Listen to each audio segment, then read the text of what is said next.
welcome Shakti to the podcast. Thank you for inviting me. I would always start off by asking everyone I have on, are you well, actually?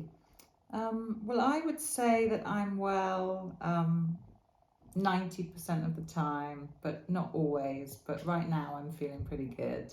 Great.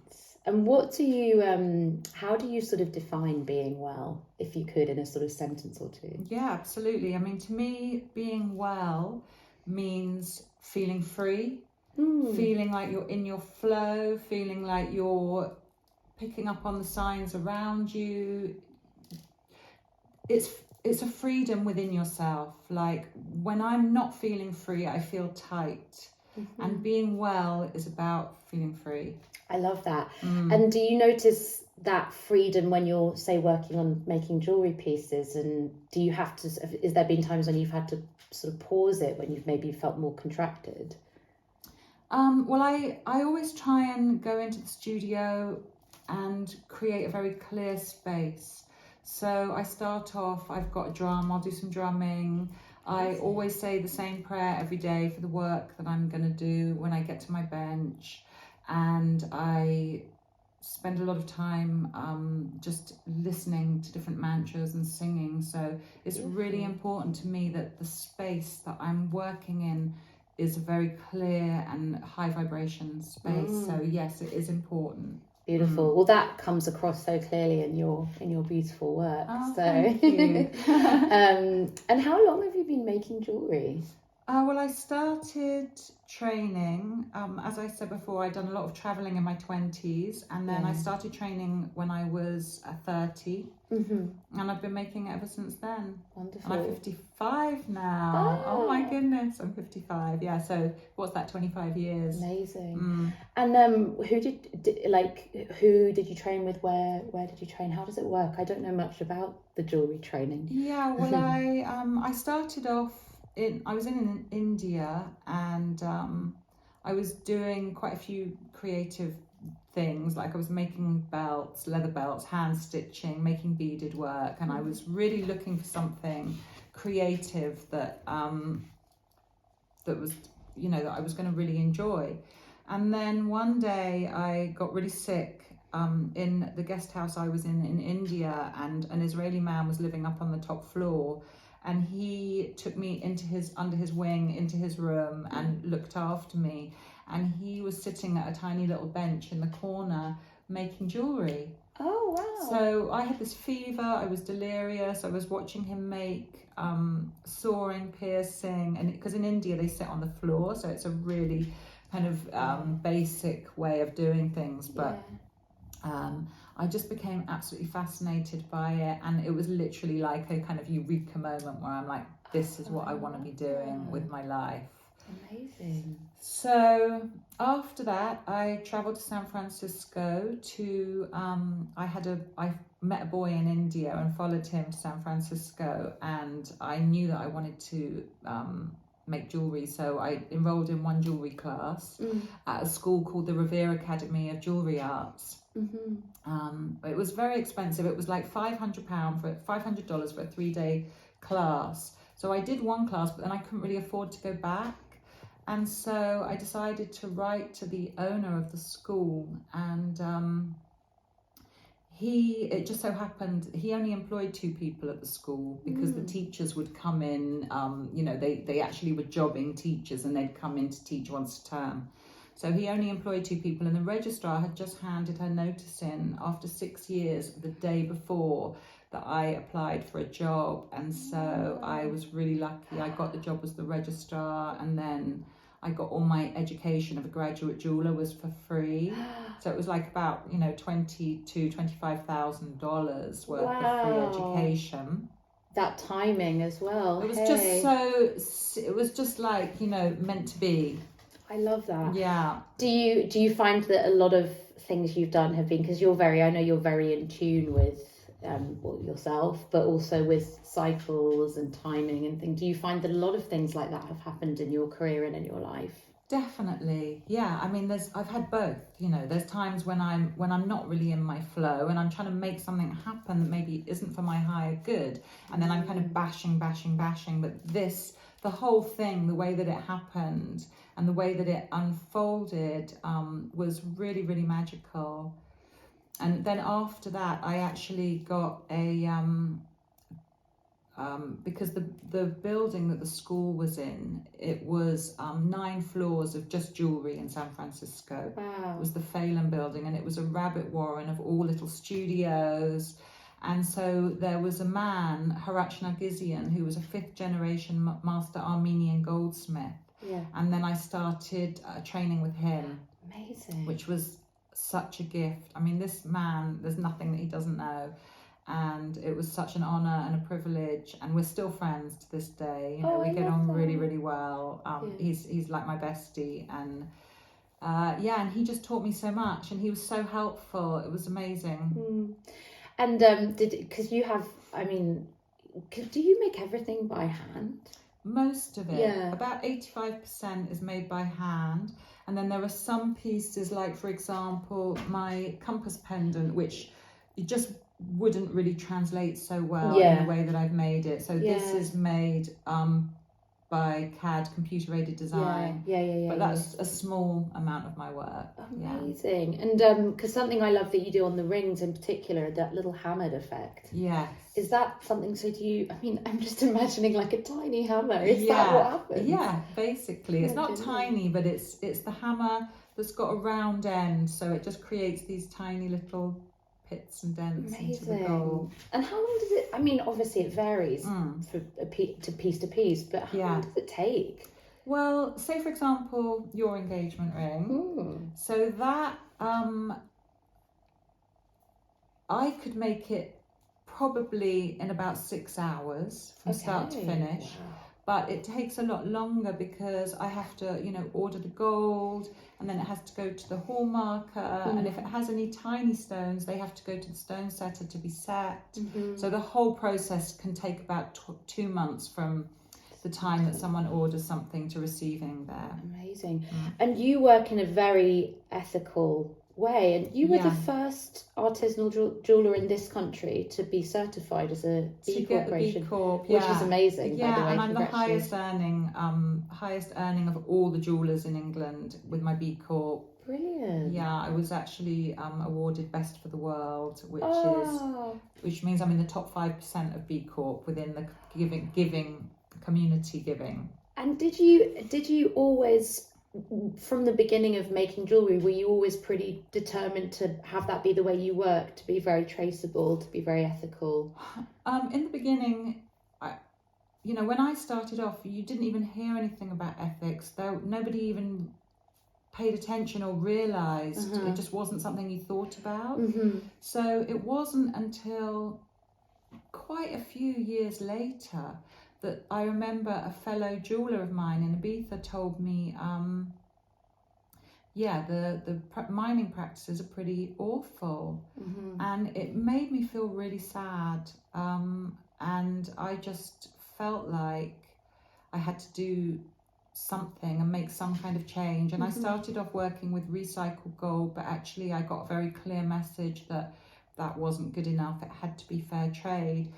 And the wonderful thing about fair trade is the fact that, obviously they're paid a fair wage, but they also, we pay an extra 10% premium that goes into the community to build schools, first aid centres, things like that. So it's kind of just goes one step beyond, where you're really creating an economy that, is circular and people are really benefiting from your business.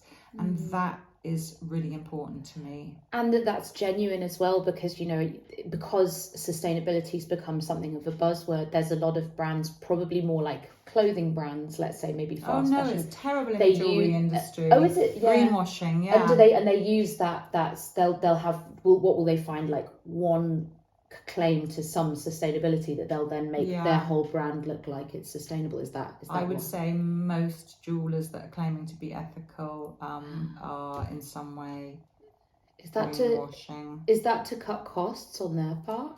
I think people don't have faith that they could make money from a business if they went down the ethical route. There's a fear. And so people want to be seen to be green, but they're too frightened to actually take all the steps necessary. But, you know, for me, it wasn't just about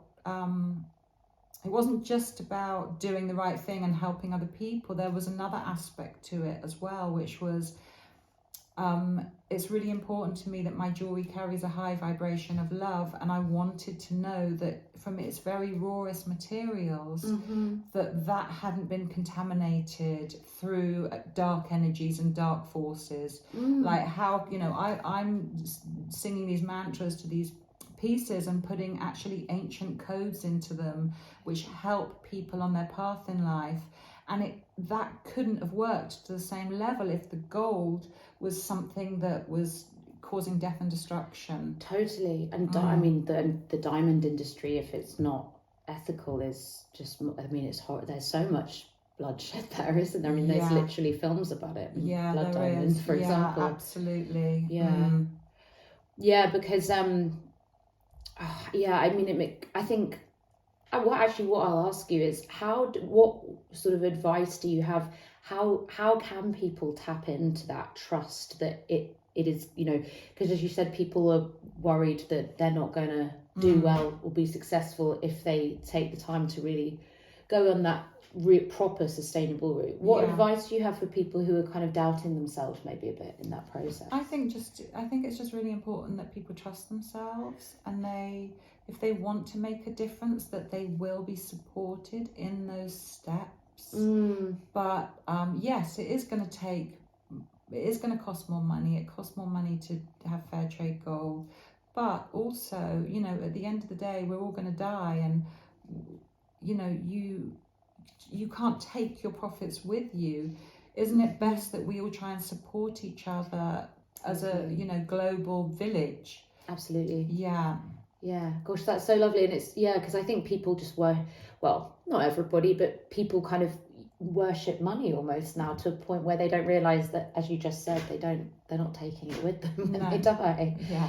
I mean, and I think when you say like, can I ask you what mantras you sing to the jewelry, or is it personal? No. I mean, I sing a lot of them, like the Gayatri mantra. Beautiful. And oh goodness, my brain's thinking, but a lot of different ones. Yeah, that's so lovely. I mean, I definitely feel a lot of good energy from my rings, I should say. I was really happy when Steve chose you because, you know, I care a lot about, you know, I've got crystals everywhere. So I was like, I can't be wearing a blood diamond. No, exactly. You just can't. I couldn't walk around with that on. And I think there are a lot of people who it is important to, and you know, it's nice when I can get to know my clients and that they share similar values as well. Yeah, well, I think you probably attract the people, like, you know, who value that kind of thing. You're probably not going to get. Yeah. I mean, I don't want to. No, it's true. You attract the people. You attract the right people. Yeah, and just going more to sort of your well-being. I mean, if you're, say, having a really busy time and getting a lot of orders in and you're working long hours making things, how do you sort of maintain your self-care, if you like, in those, especially when things are busy? Well, obviously, yoga and meditation is really important.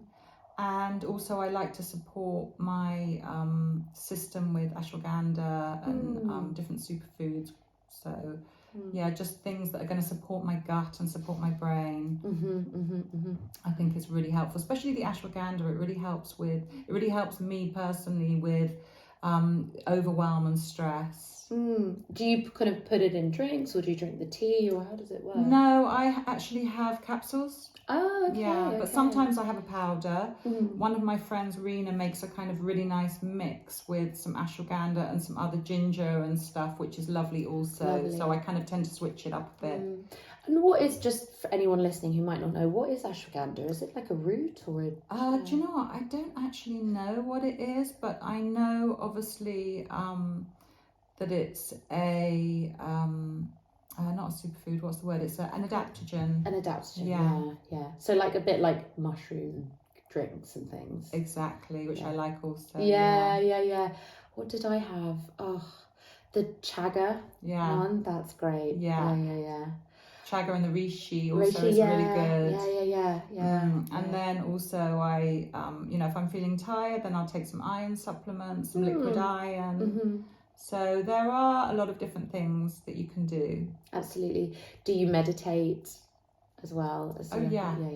Or is your work kind of a meditation for you? Well, it is. It definitely is. But I do like to get up and meditate in the morning and do like at least some stretching or a little bit of yoga, have a nice bath, and then I feel like I'm ready for my day. And when I get up, I, try not to look at my phone until I've kind of completed all the things that I need to do to get me in the right headspace, because I don't want to get up and then be like jolted into emails and stuff.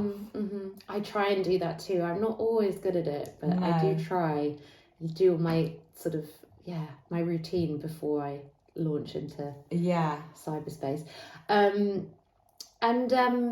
Do you I wanted to kind of touch a little bit on, because we were talking about it before, but the sort of community care as a part of self-care. I mean, do you think there's something in that of knowing that you are doing in integrity, you're doing right by the community when in your work, it leads back to, there is something that comes back to you, isn't there? Probably. Yeah, I mean, obviously I always feel really good when I give money and give things away. Or it makes you feel good for sure. And do you have a limit of how many clients you'll take on? Do you ever have to put a wait list on, things like that?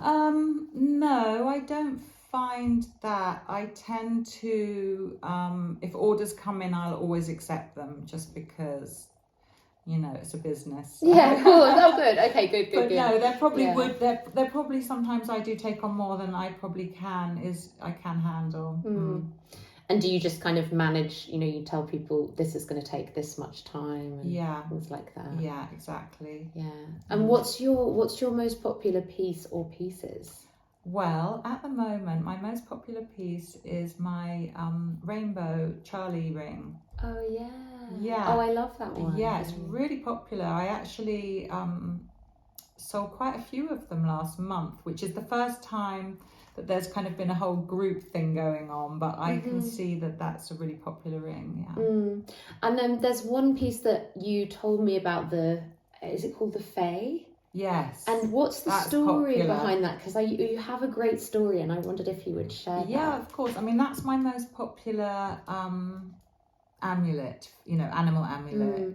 And I think women like it because it's got such a lovely feminine energy about it. So there are two sides. The first one, which was the story of the huicholes. So many years ago, I was in Mexico and around Las Animas Desert, where the peyote grows, and I sat and did some ceremonies, and I was told by them that the spirit of the blue deer, so while they had been sitting, they had seen the spirit of a blue deer, and they had followed it into the desert, and it took them to a patch of peyote that was in the shape of a deer, which is how they knew it was to be their plant medicine. And so they've been taking it ever since. Yeah. So the deer has a little blue diamond in the third eye, and a peyote button comes with it as well if you want. But that's not the only story, because I like to collect different stories from different parts of the world, and the other story about the deer is that the Celts called them fairy cattle because they believed that they came from the realms of magic. And they saw that they have this incredible, like, gentle and beautiful soul, and like I say, very feminine, but also very strong. So it's a really gorgeous, I love that, the fairy cattle. Yeah, that is so lovely. I didn't know that. Yeah. And does every piece you make have that? Well, certainly the amulets, do they all have a story like that? Like, I mean, I've got, today I'm wearing my big compass. So funnily enough, so when I first got here, I was wearing the very powerful rainbow serpent because I've just moved to London.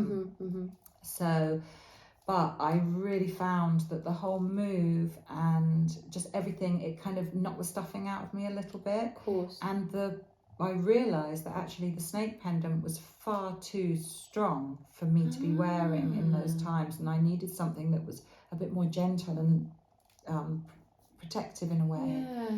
So I put back on my crow, which is my spirit animal, which I love to wear, and the compass, because it was just a reminder that I have all the answers inside myself, and I can follow my internal compass, and so these are the pieces that I need to be wearing right now, because they're more supportive of where I'm at the moment. Yeah.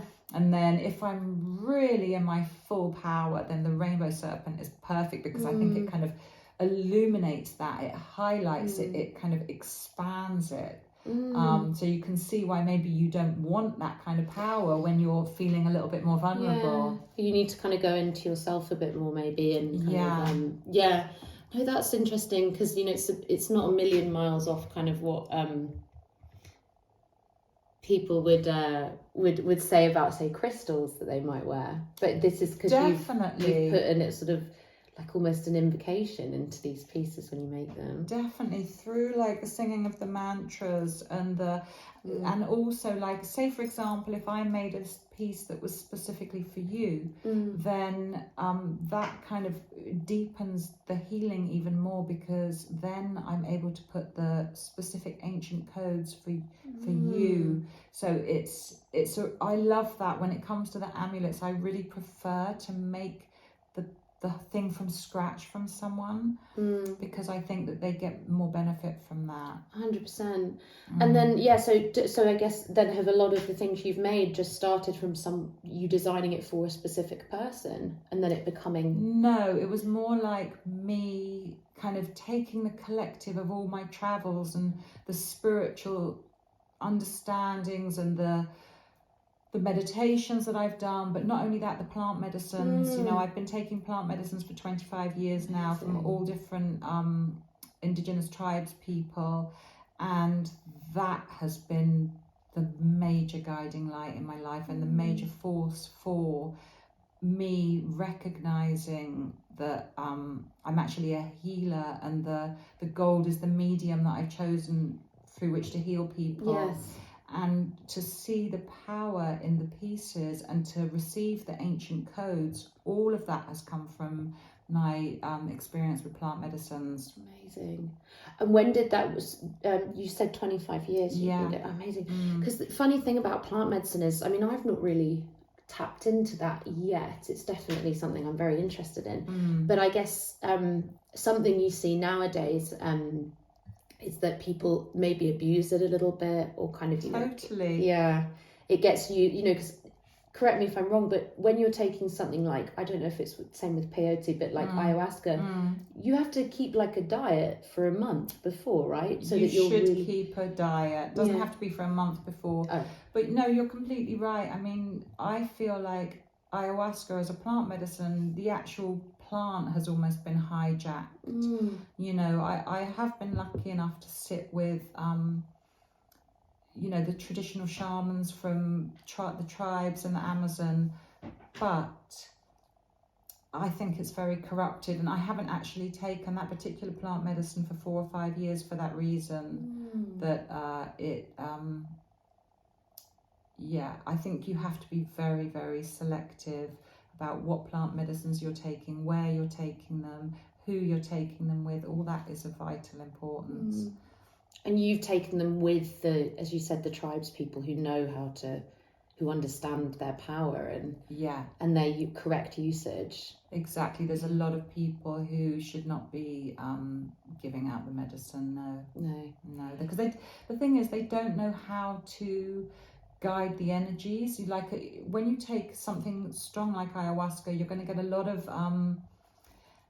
negative entities as well. Negative entities are flying out of people, negative entities are flying around, and if you're not trained, not only you can't see them, but you don't know how to get rid of them. Yeah. And so they just can end up jumping into someone else, and then in that case you're going to end up worse off than what you got to be than very, when you arrived. Yeah, I mean the people, because I mean I've seen, I think on probably like a Vice documentary or something, you know, or clips of people in their ayahuasca trip, and it looks it's very brutal. I mean, there's bodily fluids and all sorts. So plant medicines can be very brutal. But that's why the person, or the shaman, isn't it? Yeah. Needs to be able to handle. You need to be able to hold. Someone needs to be able to hold the space properly. Amazing.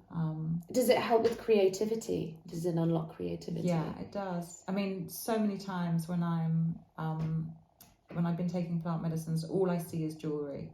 Amazing. Just literally, it's just dripping with jewellery. Wow. And it's definitely influenced and inspired. I mean, I've basically done plant medicines with groups from Africa, Australia, the Amazon, Mexico, and even in England. You know, the English, I probably shouldn't say that, but what, is it illegal?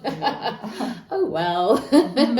But yeah, because of course in some places, well, I mean, this is like a whole other conversation, but the illegality of those things is very dubious, isn't it? Because if you look at what is legal, like alcohol, you know, and smoking, it's kind of just, hey, it just makes you think almost that society wants to suppress people. But again, a big conversation. It is a big conversation, but I think now is the time. I think that, you know, although times are really tough right now, I think that humanity is kind of moving up to its next level, and plant medicines can be very, very useful because they can help people see things that they have been maybe carrying for 20, 25 years that they had no idea that A, that they had it, and B, how it was affecting them. So I think that a lot of clearing out needs to be done in order for us to feel that sense of freedom that I was talking about earlier, that to me is wellness. Yeah. You know, once you've kind of examined any kind of shadow side of yourself, and you tend to get much more freedom. Yeah, because it's freedom. That stuff that lives in the subconscious. It takes up space. Yeah. Gosh, yeah. I'm interested to go into that space in myself. I mean, I have a bit, but I could definitely do more. I think everyone could, couldn't they? True. When did you kind of know? When did you get the message that you were here to heal through what you create? Well, I think I just instinctively started doing the prayers, doing the drums, and just I think the idea for the jewellery, what happened first was it was the idea that I wanted to create this kind of super conscious space, but it took a few years after that before I started to actually see that there was some serious magic going on. I just wanted to do my best in the beginning, you know, and then it developed into a kind of realization and an understanding of what I was doing. Amazing. And did that, I mean, was it a slow reveal, or did you have maybe one instance where you got a really clear message? Yeah, I think it was. I think I got some really clear messages and really strong messages. And also when I got these messages, I hid them for a while, not from myself, but from other people, because I felt afraid that people would judge me or think that I was a bit loopy or something, you know, just a bit out there, which people will do that.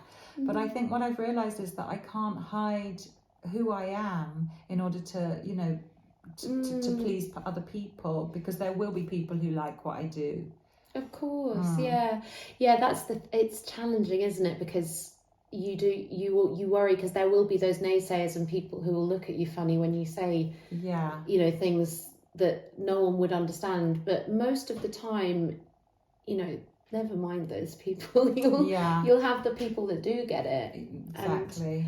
Is that would you give that advice? Say there was someone who was maybe looking up to you, who was a younger jewellery designer or a newer jewellery designer or just an artisan who was maybe afraid to tap into that. What would your advice be, just to really... Yeah, I think you have to just honour yourself and you have to honour who you are. And I think the world actually needs more people who are standing up and, you know, being a beacon of light in the world. And that can only happen when you recognise what your skills are, you recognise what your life's purpose is, and then you start to spread that out into the world. Then I think that is a pretty good thing. Brilliant. That's kind of healing the world through yourself, isn't it? Yeah. Amazing. And I mean, obviously that sounds like plant medicine is a big part of your deeper well-being. In the times, okay, so maybe during COVID when it maybe wasn't as easy to get to those places, what are the sort of smaller things you might do to sort of keep yourself at that level of consciousness, let's say? Yeah, again, it would be the meditation, and yoga. Yoga's the most amazing tool. I agree. It took me a while to kind of click into it, but I knew that there was a click in, and so I kept going. And I think one thing I have realised, actually, I was very lucky enough to have some amazing couple of a mother and daughter that were amazing teachers in Ashburton, and I think that was the first time that I started really getting what it was all about and seeing the benefit. Having a great teacher does make all the difference, doesn't it? It's like everything else, it's widespread now, and you know, not to discredit any teachers, but these things get diluted, don't they? You know. Oh well, this has been a really great conversation, Shakti, and I feel like I've actually I want to ask you one more thing. Of course. I mean, you've told me a lot already, but what would be, if there was what is like one thing you do that is a pick-me-up or a feel-good thing that perhaps isn't the most obvious wellness pursuit, if you like? So like, is it cooking, dancing, I don't know, something that's not obvious? It's definitely not cooking, that's for sure. But yes, dancing, and that is really interesting that you brought that up, because I really want to go to some of the movement medicine and things that they do here, and the morning glory and stuff that I didn't really have access to where I was. So that would really excite me. The ecstatic dance. Yes. Ecstatic dance. I would love that. That is a whole lot of fun. One of my teachers, she's based in the States, but she comes here occasionally. She does it, and we get like these sticks out and we bang the floor. It's brilliant. It's we'll have to go next time she's here. Amazing. Well, thank you very much for coming on to the podcast. Thank you for having me. And it's been a pleasure to talk to you. It's been lovely. Thank you, Al. Thank you.